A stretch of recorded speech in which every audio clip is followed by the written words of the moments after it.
So it looks like we're going to have to find another way up. Apparently there's a path through there. OS Maps, you need to update it. They don't make these for fat lads with rucksacks, do they?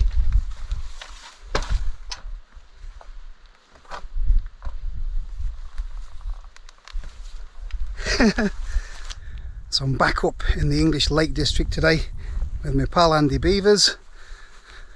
We're currently in the remains of an old Roman fort.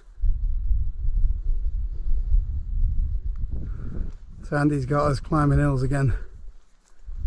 So that's where we're going to be pitching the tent today.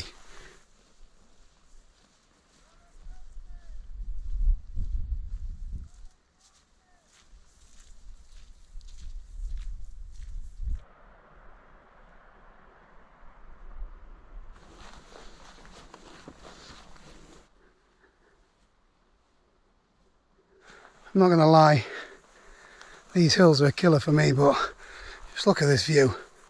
That is immense. Still got that to do though.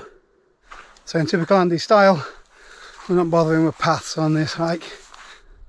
Just going to make our way up there.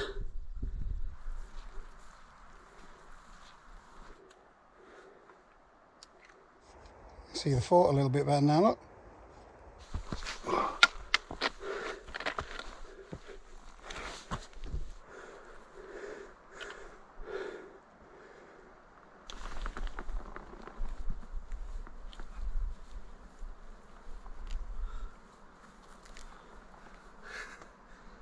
This is right steep.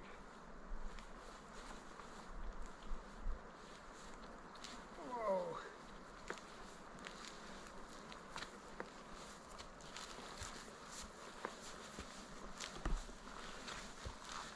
Mountain goat. I've just about reached the top. Heart's racing. Had a little bit of a scramble just the other side of there. Did not like it. I'm not sure whether I need just a little wipe or a complete change, to be honest with you. But Andy guided me through it. So that's the first summit of the day ticked off. Just a bit further to go and get pitched up and get a fizz.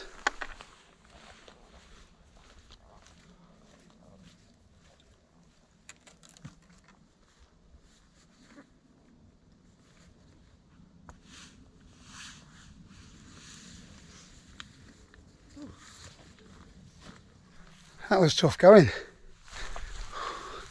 Legs are dead, calves are burning. But hopefully we'll have some great views from the tent.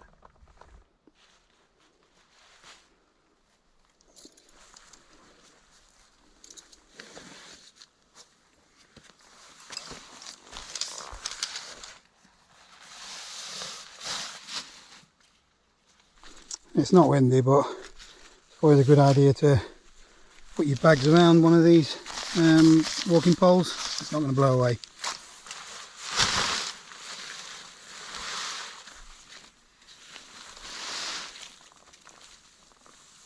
Look at that cloud. Gorgeous.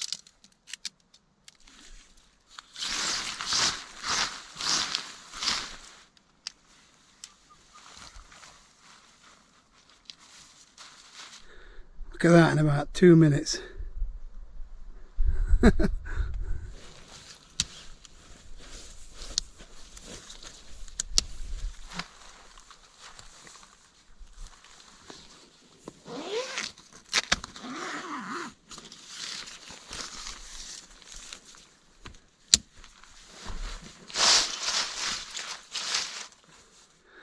Looks like the sun's trying to peek through.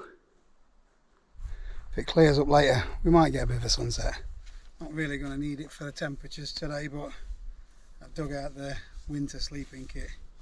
Got my thickest and warmest sleeping pad and the UGQ Bandit quilt.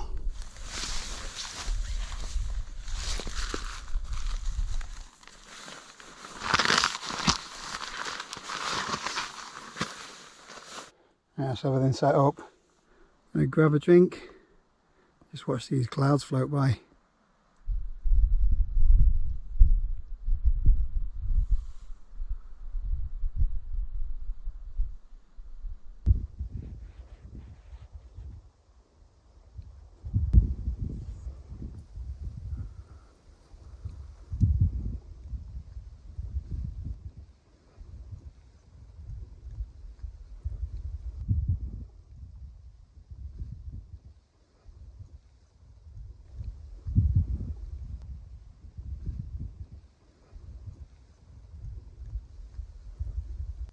Does it get any better than this?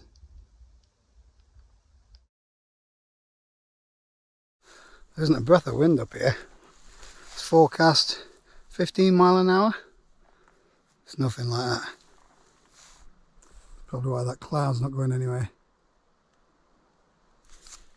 Raining again.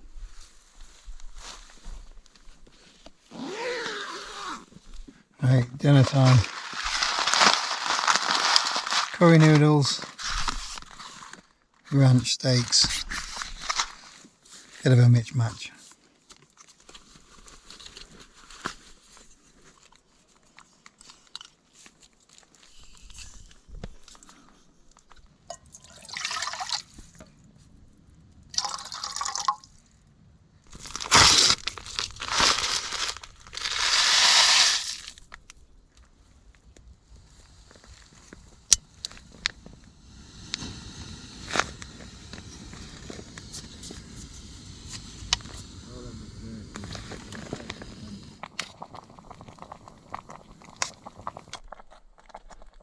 Look alright.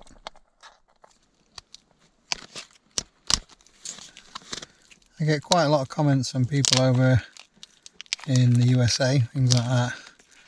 Very envious of me being able to eat steak inside a tent. They're going to be really careful over there where they eat the food because of bears and other predators. Yeah, so this one's for you lot.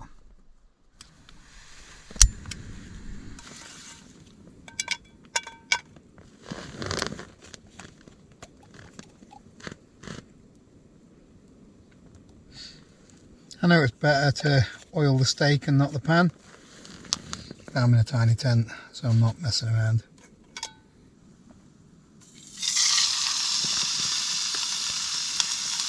I just love a sizzle.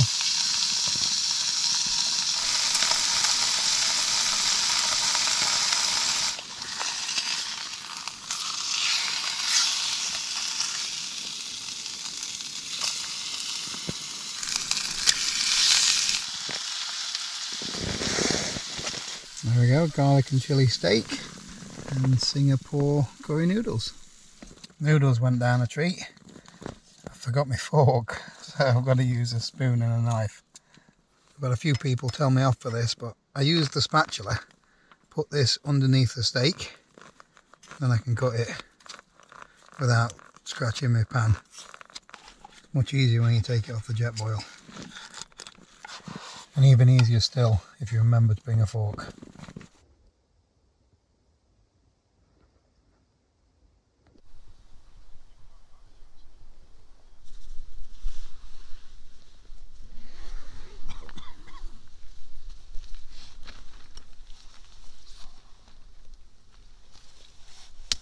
Alright, it's time to get it down, so we'll see what it's like out there in the morning.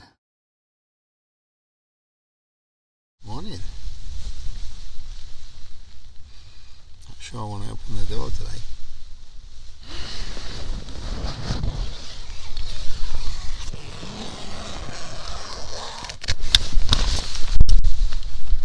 Oh no, shut that door.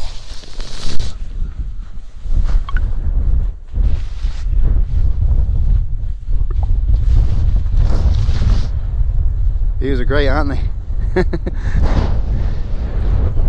Wind's picked up quite a bit as well, so this might be the 15 mile an hour stuff that they were on about last night. That wind's freezing. That's better.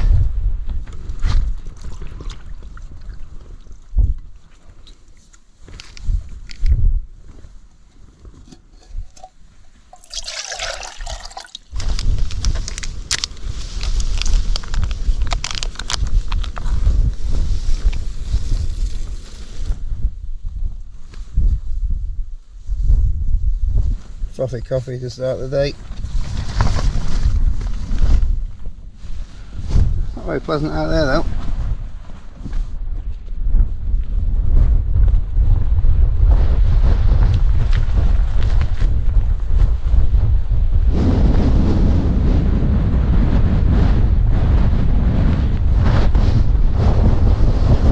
The coffee's getting stirred, look. Look at that.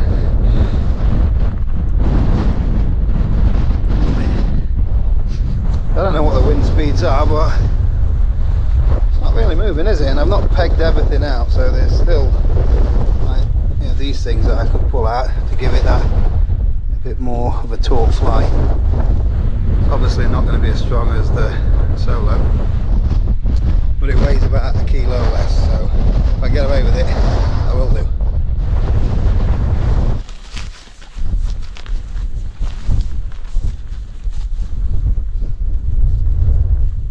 So I've got most of the stuff in the backpack.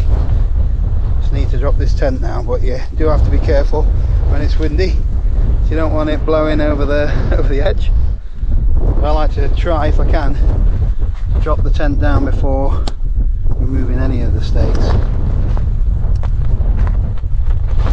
You can see that wind picking up now, can't you?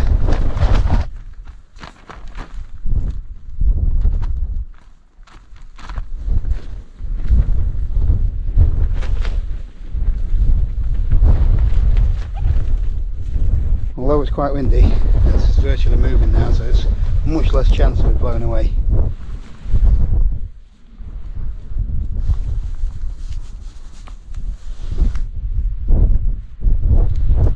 So the wind's blowing from Andy's direction, so I'm just going to unhook it at this side and just roll it into the wind.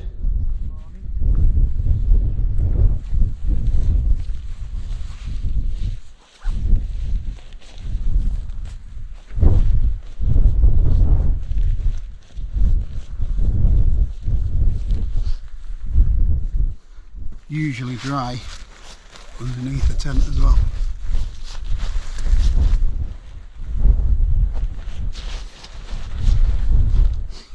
And these last two stakes can come out.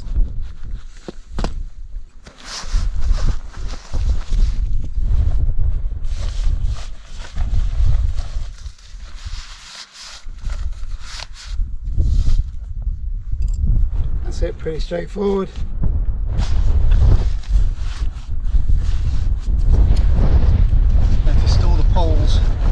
Separately to the tent, you can make this shape fit the pack better. Poles just go down the side for me.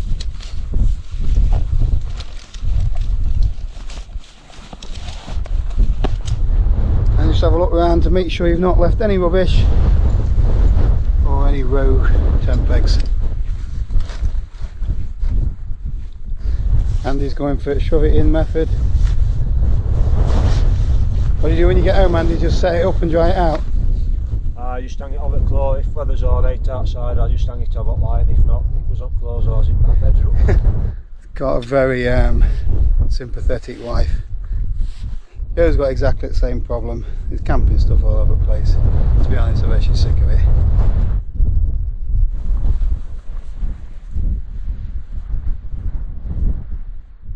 Start to see a little bit now we've dropped down off the summit. He's not bothering with paths again though. What happened to following the path?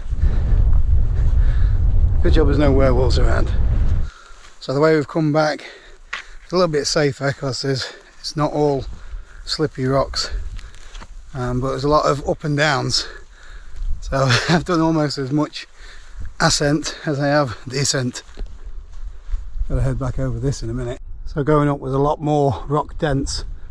I think we went up that way actually. Whereas this is much easier for getting a good grip.